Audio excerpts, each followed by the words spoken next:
The void outside the council chamber looked like a wounded night, stars dimmed by the ash-gray haze drifting across the galaxy's scarred arm. Every species represented in the chamber felt that wound in their own way, but the silence among them held a single shared truth: they were losing.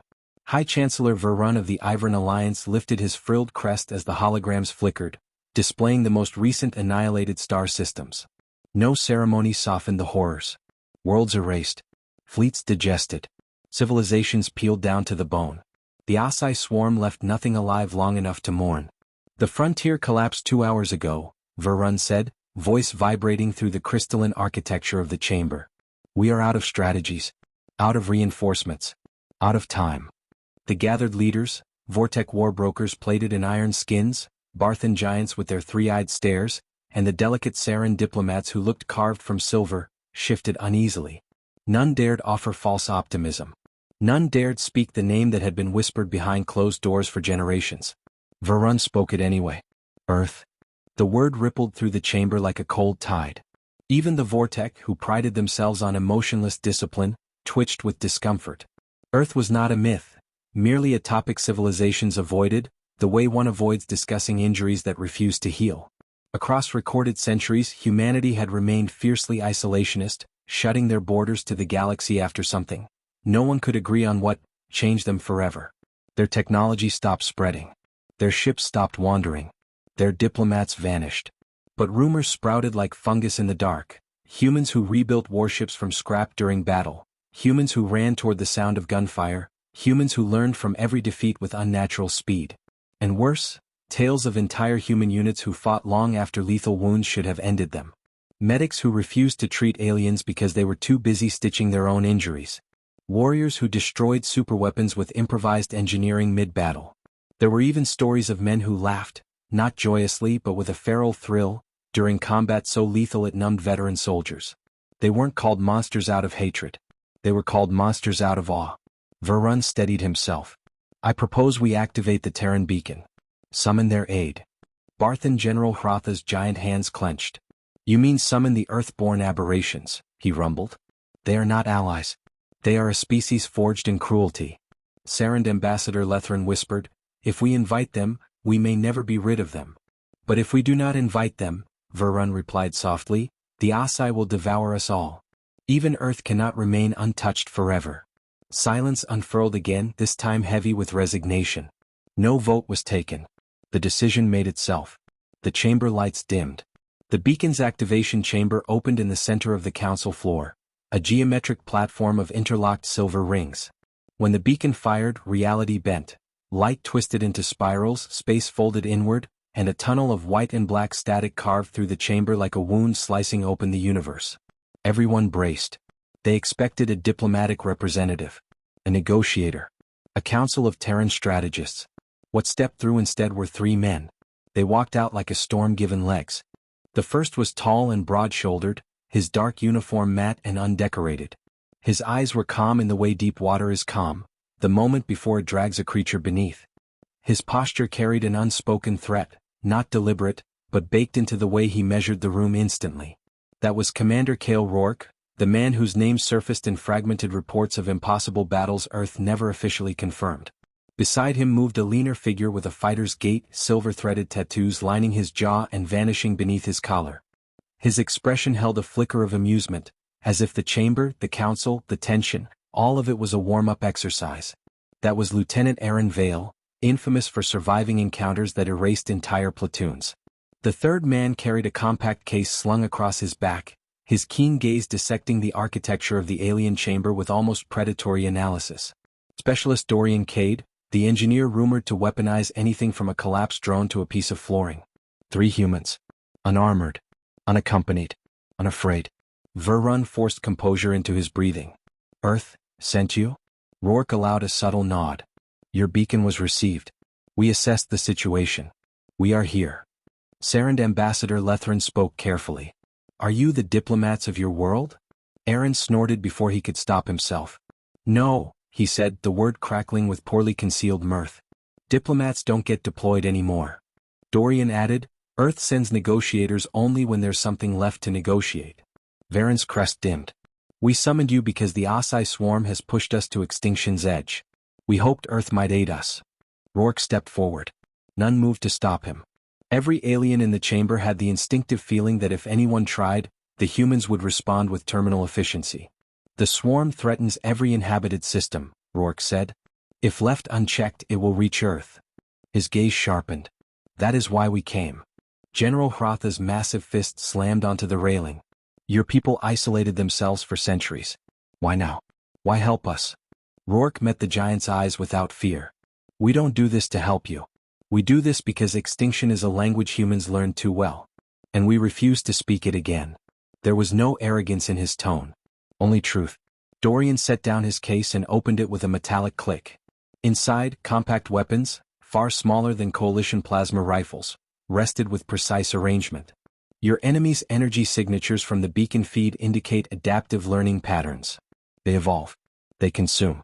If we don't act now, none of us will recognize the galaxy in a century. Aaron's voice dropped to something quieter, weightier. We've seen enemies like this. Maybe not identical, but close. Creatures that don't negotiate, don't fear, don't hesitate. You've tried to fight them with traditional doctrine. You can't.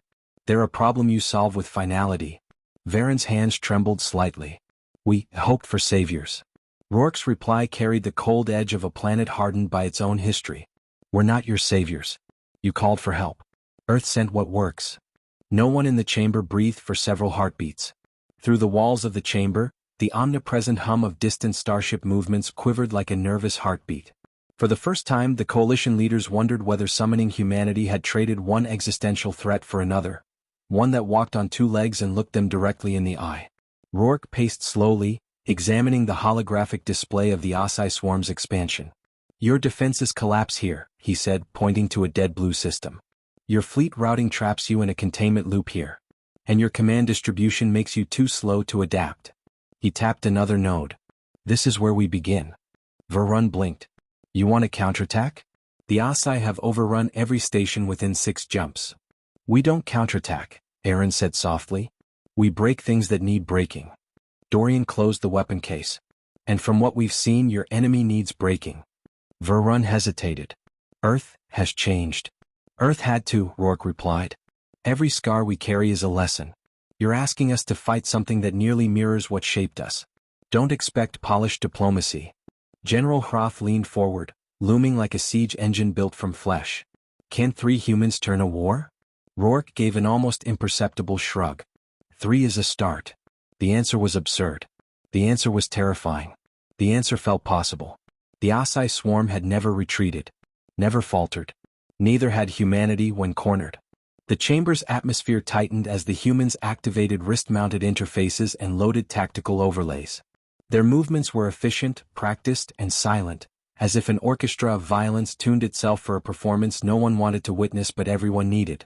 Rourke paused by the beacon, looking at the coalition leaders for the first time without judgment, only conviction. You summoned Earth.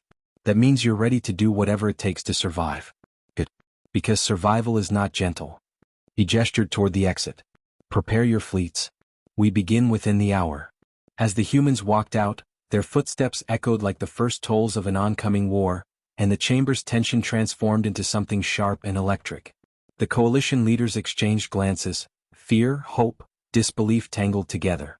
Varun whispered, barely audible, we asked for saviors. Ambassador Lethrin finished the thought with a trembling breath. Earth sent something else entirely. And as the wormhole residue faded, leaving the chamber dim and brittle, every being present understood it. The galaxy had called for help. Humanity had answered. But not as the legends promised. As the legends warned. The training deck of the Coalition's flagship, Vigilant Horizon, stretched like a vast metallic canyon, its floor inlaid with shifting panels that simulated different terrains.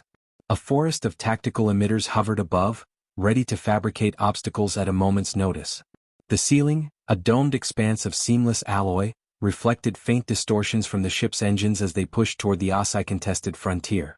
Commander Kael Rourke stood at the center of the deck, hands clasped behind him, surveying the expanse with a stillness that put the alien observers on edge. The Coalition had assembled dozens of officers, scientists, and strategists on the observation platforms, each eager, though some hesitant, to witness the capabilities the humans had hinted at. They had requested a demonstration. Rourke had agreed, though his expression carried the weight of someone who wished the galaxy had no need for demonstrations at all. Aaron Vale paced along the edge of the training arena, warming up with movements that resembled a dance sharpened into a weapon. Every twist of his torso, every flex of his arms carried function. No flair. No wasted effort. His tattoos glimmered faintly beneath the deck lights, each line etched in memory of a battle survived and a promise made to those who didn't. Dorian Cade knelt beside a disassembled Coalition pulse rifle that lay scattered like the bones of a metal creature. 3 Barthan engineers watched him with a mixture of awe and concern as he reconfigured the weapon into something sleeker, more efficient, and unsettlingly Terran in character. "You're reducing the stabilizer array too much," one engineer warned. "It won't distribute heat properly." Dorian didn't look up. "Correct," he said. "But it won't need to. You've been compensating for recoil that shouldn't exist in a plasma-based system. You're bleeding power for the sake of comfort. This model will fire 4 times faster." "With structural failure," the engineer insisted. "With structural inevitability," Dorian corrected, "but only after it outperforms your current version by several magnitudes. And by then if you're firing that long you're already dead." Aaron let out a low laugh. "He's being polite. Trust me, this is him restraining his commentary." Dorian snapped the final component into place with a click that echoed faintly across the deck. "We'll call this the Cade variant. Don't worry, I'll put a warning label." Kael turned his head slightly. "You never put warning labels." "Consider this character development," Dorian replied dryly. A ripple of uncertain amusement passed through the alien observers. Rourke didn't smile, but the corners of his eyes tightened with something that might have been approval. Verun stepped forward from the observation row. "Your equipment modifications are unconventional," he said. "But the Coalition wants to see how Earth fights. How 3 men can turn the tide of a war." Aaron rolled his shoulders. "You summoned us for results, not theatrics. We'll give you the former." Rourke lifted a hand, signaling the deck's control system. The terrain panels shifted, rearranging themselves into a jagged landscape of angled metal, broken platforms, and narrow choke points.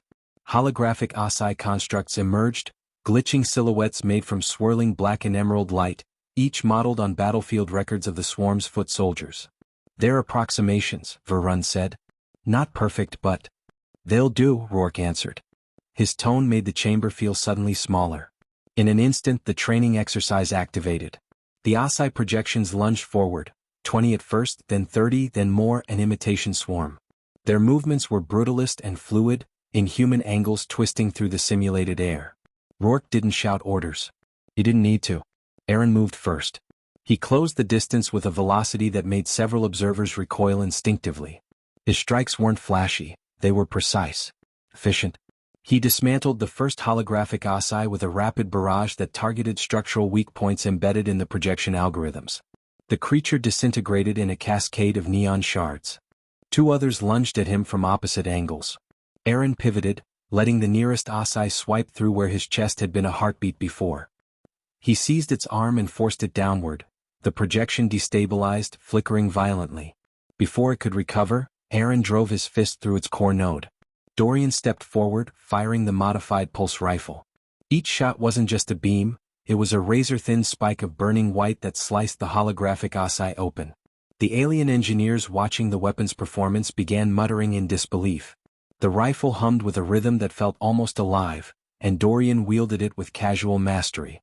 Rourke moved with a terrifying economy. He advanced through the largest cluster of holograms, disrupting their cohesion fields with a handheld device he'd calibrated on the walk to the training deck. The Asai shapes distorted, collapsing as their internal patterns disassembled like sand in water. His presence controlled the tempo, every motion a directive, every breath a calculation. The aliens watched, wide-eyed, as the 3 humans coordinated without verbal communication. The choreography between them was sharper than any drilled formation. It resembled instinct honed through years of survival. They anticipated each other's actions before they occurred, adjusting seamlessly as if guided by an unseen thread. Verun whispered, "These are not warriors. These are something else." A Vortec officer beside him answered, voice low. "They fight as if built for war. Sculpted in it." Rourke finished the last hologram with a precise strike to its core. The projection dissolved and silence filled the deck. The humans stood as if they'd merely stretched their legs. Aaron brushed dust from his hands. "Is that enough of a demonstration, or should we put on another show?" Varun struggled for words. Your combat capabilities exceed even the most optimistic rumors. But the enemy will not be holograms. The Asai adapt. They consume strategies as easily as they consume matter. Rourke nodded. Which is why we don't plan to show them a strategy. The deck shuddered suddenly. Alarms flared across the ship, sharp, staccato warnings that sent observers scrambling. The holograms blinked out. The terrain panels locked into their flat, dormant state.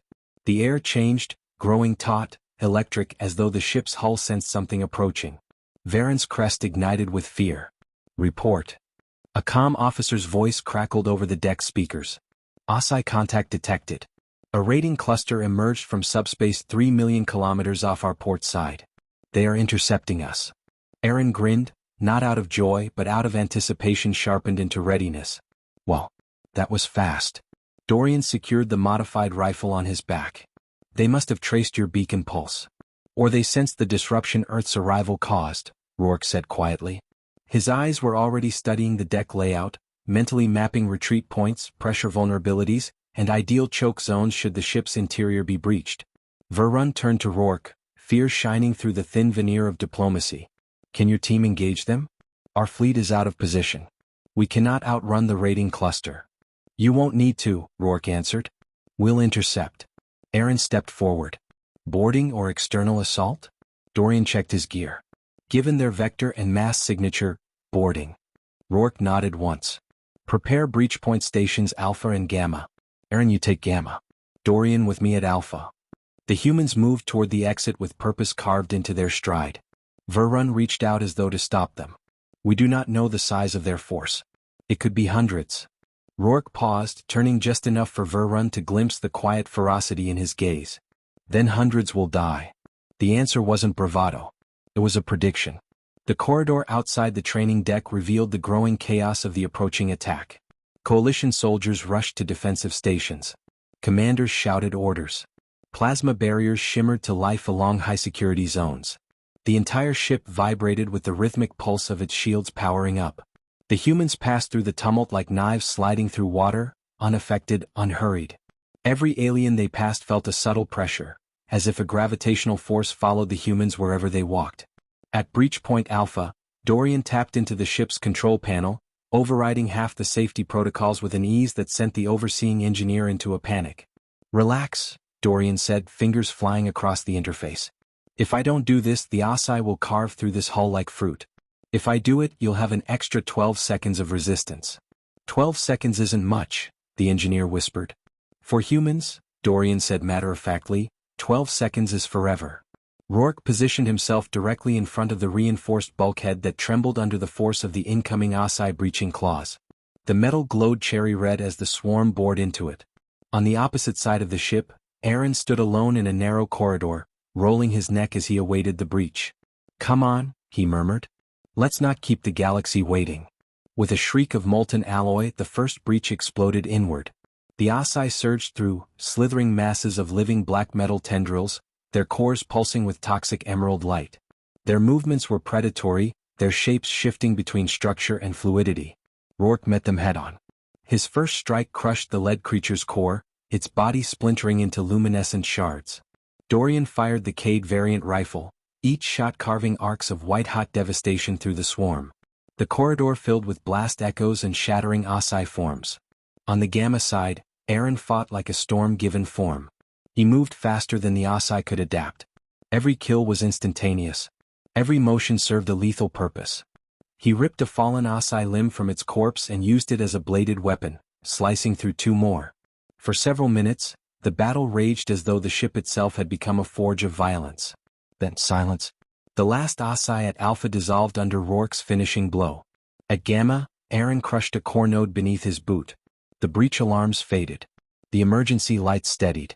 Varen's voice trembled through the comm status. Rourke tapped his comm unit. Breach repelled. Aaron added, send cleanup crews. Preferably ones who don't mind biological residue. Dorian wiped Asai fragments from his gloves. And someone bring me the hull diagnostics. I want to make sure they didn't leave a tracking splice behind. Varun exhaled audibly through the channel. You repelled an Asai boarding unit in under 3 minutes. Rourke looked at the still glowing breach in the wall. That wasn't a boarding unit, he said. It was reconnaissance. Dorian's expression tightened. Which means the real strike will follow. Aaron sheathed the Asai fragment he'd used as a temporary blade. The swarm knows we're here now. Rourke spoke with the calm certainty of a man who had spent his life at the edge of extinction. Good. The corridor lights flickered as the ship redirected power to long-range sensors. Rourke lifted his gaze toward the ceiling, as though seeing the distant battle lines through steel and void. They'll come again, he said. Stronger. Aaron wiped Asai residue from his sleeve. Then we'll meet them stronger. Dorian reassembled his gear. And smarter. Rourke turned toward the bridge, his silhouette stark against the broken corridor. Prepare your fleets, he said quietly. Your war has truly begun. And as the alarms faded into a heavy, waiting silence, the coalition realized something both comforting and terrifying. Humanity was here. And nothing in the galaxy would ever be the same. The storm front arrived without warning, a bruise-colored wall sweeping across the stratosphere and slamming into the Solace like a closed fist. The ship shuddered, lights strobing, console glyphs spilling warnings in frantic cascades.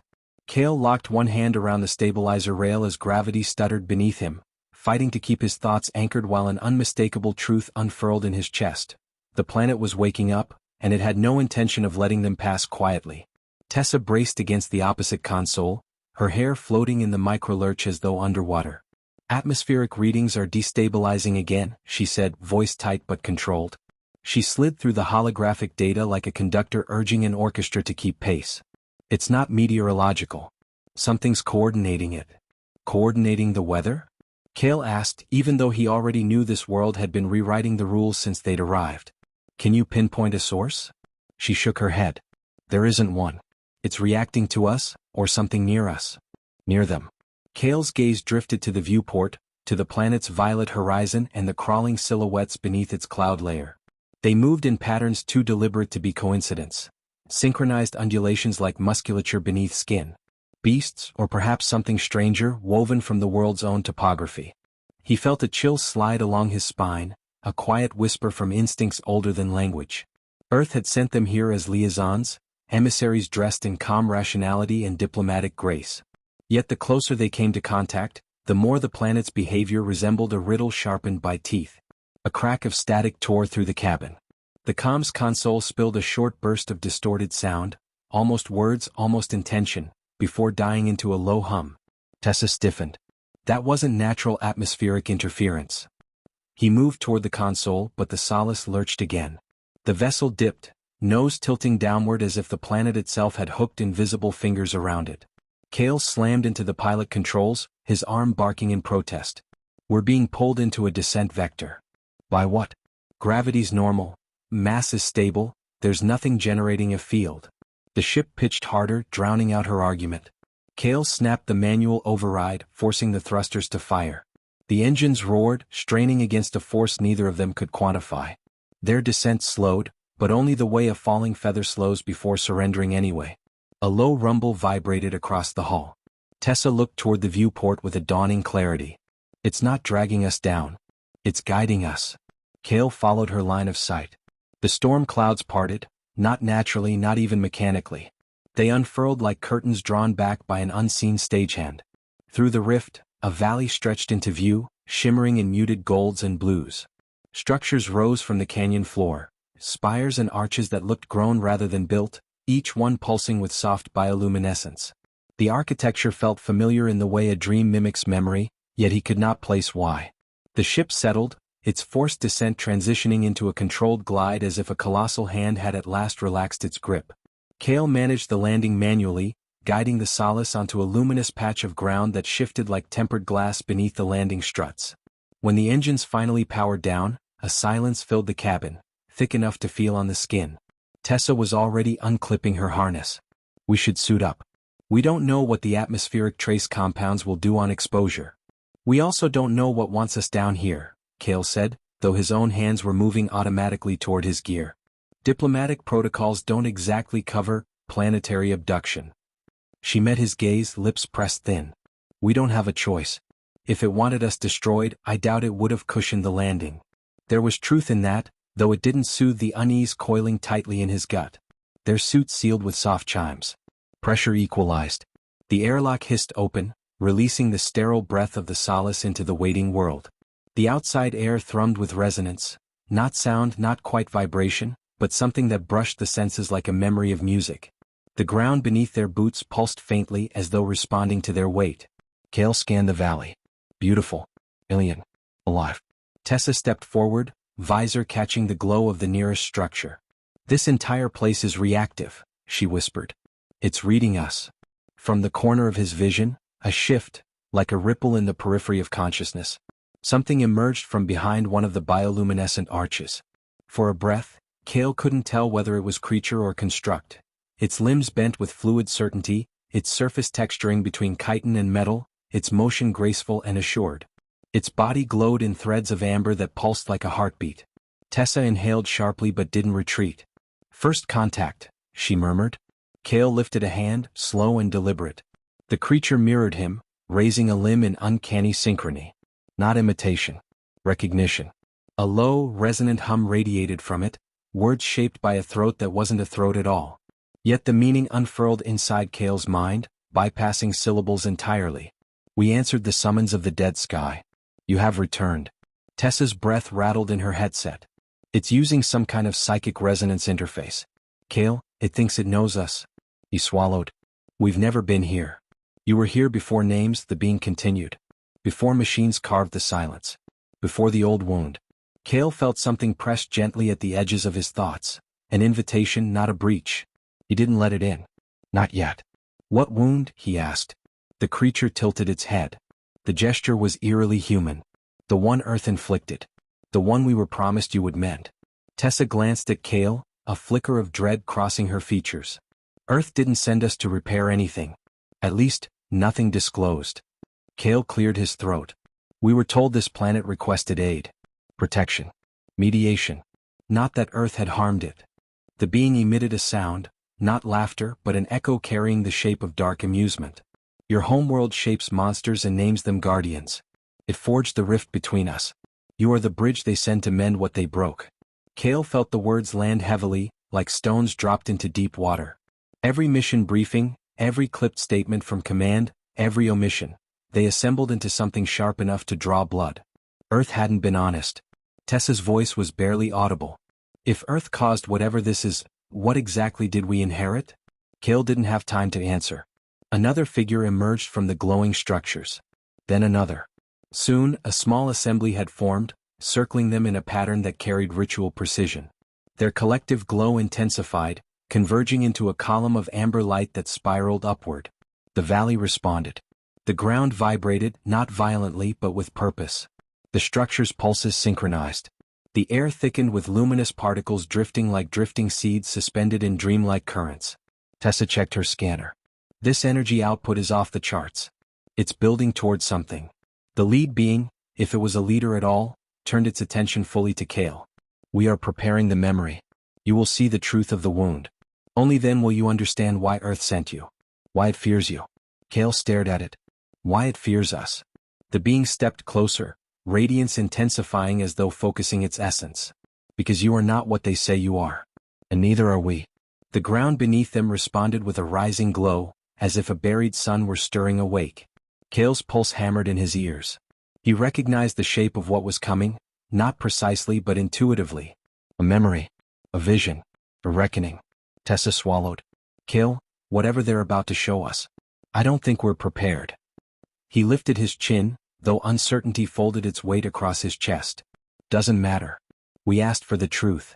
The amber column surged, swallowing the sky in gold. The beings encircled them, humming in resonance so deep it tugged at the marrow of Kael's bones. The world blurred, edges dissolving as the light pierced through every barrier, even those he hadn't known he carried. And just before everything vanished into brilliance, he heard the being's final whisper, internal, undeniable. Earth sent its saviors. But it also sent its monsters. And you must learn which you are. The roar of something no ship should ever make spiraled through the ruined vault as the station's inner floor lurched, panels buckling like exhausted metal lungs. Kael braced against a fallen support strut, the aftershock humming up his arms. Ruvik staggered beside him, breath sharp, face half-lit by the molten glow of the opening rift. For a moment, all noise collapsed into a single trembling silence. Then the breach erupted, peeling reality open like a wound. Through it came the Dominion's Harrowbound. They descended in articulated coils, skeletal bodies wrapped in shimmering membranes that pulsed in slow, hungry rhythms. Their eyeless faces tilted as though listening to the beat of every heart still daring to exist around them. The temperature dropped, the lights dimmed. Fear sketched itself across the faces of the Zelari technicians huddled behind Kael and Ruvik, their normally iridescent skin reduced to a pallid sheen. Kael's voice cut through the growing terror, steady as hammerfall. "Ruvik. Time." Ruvik nodded. His hands trembled, not with hesitation, but with a ferocious anticipation that lived in his bones. He reached to his pack and withdrew a cylindrical module no longer than his forearm, its surface etched with concentric rings that thrummed like distant thunder. Phalanx 3 codename, Gravemind Capsule. Earth called it a situational deterrence measure. Every other species in the sector called it blasphemy. Kael's gaze flickered toward the alien survivors. Most stared back with a mixture of awe and dread. They had witnessed Section 9's ferocity earlier, but unleashing the capsule was another matter entirely. To them, the humans weren't merely warriors, they were anomalies disguised as men. An incoming Harrowbound shrieked soundlessly as it lunged. Kael surged forward with predatory fluidity. His boots hit the fractured floor, each step a contained explosion of force. The blade in his hand, tungsten folded, carbon sharpened, carved a bright crescent through the air. The impact detonated the Harrowbound into fragments that evaporated even before hitting the ground. The Zelari gasped, but Kael only straightened, rotating his wrist to reset the blade's balance. His expression was carved from calm focus, but there was electricity beneath it, a smoldering exhilaration that came from meeting something capable of killing him. Ruvik activated the capsule, and gravity knitted itself into strange geometries around him. The air folded, the light rippled, the very floor seemed to question its purpose. Ruvik's pupils constricted as he shaped the anomaly blooming from the capsule's core. His voice dropped, low and resonant. "Field stabilizing. Flux is responding. Keep them off me." The Harrowbound erupted forward in a synchronized wave, as though they understood exactly what Ruvik intended. Kael responded with terrifying economy, burst movement, pivot, strike. Every motion executed with the precision of a man who had been trained from childhood to turn violence into an exact science. One Zelari soldier whispered, trembling, "He moves like a living singularity." Another replied hoarsely, "They were called saviors.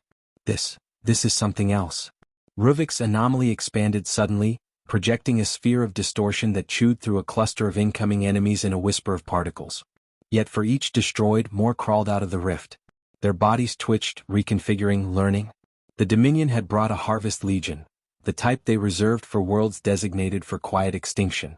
"We need to collapse the breach," Ruvik grunted, sweat streaking down his temple.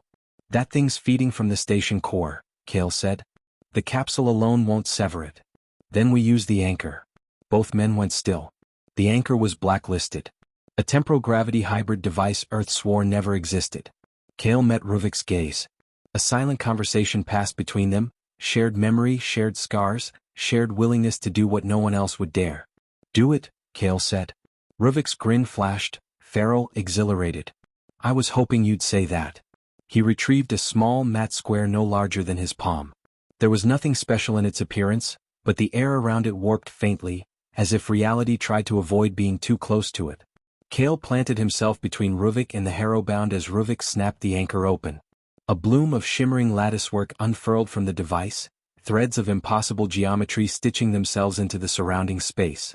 The Harrowbound recoiled, shrieking silently. The Zelari backed away, shielding their eyes. Even Kael felt reality tilt in protest. A roar rose from the rift, deeper, older, furious. A massive Harrowbound sentinel emerged, towering 3 times Kael's height, armor plated in crystalline segments that locked together like glacial armor. Its presence devoured hope. Kael's pulse lifted, a fierce grin cutting across his features. Thought something big would show up. He sprinted before the sentinel finished manifesting. It swung a limb the size of a support beam. Kael slid beneath it, skidding across shattered plating. He launched upward, blade drawn in a blazing arc. The strike bit, shearing through the sentinel's arm with a burst of fractured light. The creature retaliated instantly, slamming its remaining limb into the ground. The shockwave rippled toward Kael like a cresting avalanche, but he dove through it, muscles screaming as he closed again. Behind him Ruvik's voice grew tense. Anchors sinking with the breach. Kael, I need 30 seconds. You'll get 20.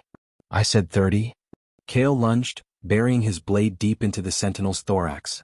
The creature convulsed, claws snapping around him, trying to crush his spine. He twisted free with a brutal shoulder drive, leaving the blade embedded. The sentinel staggered backward. 20, Kael repeated, blood running from a cut across his brow. Make it work. The floor heaved violently beneath them. The rift expanded, threads of reality peeling like burning fabric. The Harrowbound surged, hurling themselves forward in suicidal frenzy as the anchor destabilized their connection. Ruvik's teeth clenched. He widened the anomaly, letting it merge with the anchor's lattice. The energy crescendoed, pulsing, folding, collapsing inward. Kael, he shouted. Pull back. Kael tore his blade free from the dying sentinel, sprinting toward Ruvik as the ground cracked open behind him. The anchor flared, a sphere of imploding gravity forming at its heart. It sucked the surrounding Harrowbound into its core like dust into a cosmic lung. Kael dove, grabbing Ruvik as the implosion surged. Light swallowed the chamber. The world snapped. And then, silence. When the brightness faded, the rift was gone. Where it had hung like a malignant star, there was nothing but drifting embers of light dissolving into the air. The Harrowbound were ash. The sentinel was a heap of glass-like fragments. The floor was cracked but whole, the station creaking but stable. Ruvik lay on his back, panting, the anchor burnt to slag beside him. Kael sat against a half-collapsed support beam, chest rising in slow, controlled breaths, every muscle trembling with spent adrenaline. The Zelari survivors stepped forward, cautious, reverent. One of them, a young soldier with luminous blue eyes, knelt beside Kael. We thought humanity sent peacekeepers, he whispered. We thought you were here to guide us. Kael looked at him, expression softer than his battle-born exterior should have allowed. We were sent because the Dominion doesn't negotiate. Peacekeeping stops being an option when the enemy wants entire worlds erased. The soldier swallowed. Then, what are you? Ruvik laughed weakly, lifting a hand. Survivors? Same as you. Just, louder. Kael pushed himself upright, gripping the soldier's shoulder with unexpected gentleness. What matters is simple, you're still alive. The Dominion won't stop, but neither will we. The Zelari looked between the two humans, the calm Titan and the smiling Storm, and something like hope sparked behind their eyes. But before relief could settle, the station lights flickered. A deep hum resonated through the metal bones of the facility. Kael's instincts prickled like needles. Ruvik's smile faded. That's not the rift, Ruvik murmured. That's something else. A transmission bled through the comm systems, distorted by interference but unmistakably human. Section 9, this is Earth Command. The Dominion has deployed a primary world breaker en route to your location. Estimated arrival, 15 minutes. Kael froze. Ruvik's breath hitched. The Zelari went pale. A world breaker was not a fleet. It was an extinction verdict. Kael stood, every line of him shifting into ruthless clarity. We hold this station, he said, voice like tempered steel. And we make damn sure Earth didn't send its monsters for nothing. Ruvik rose beside him, a weary grin returning like a battle flag. Time to be loud again? Loud enough to make the Dominion rethink the definition of impossible. Alarms wailed. Lights reddened. The metal around them trembled under the approach of something vast and merciless. And Kael, standing at the edge of annihilation, felt the pulse of humanity's oldest truth, one that had traveled from stone spears to orbital weapons. If something threatened their home, their allies, their people, humans didn't break. They broke back.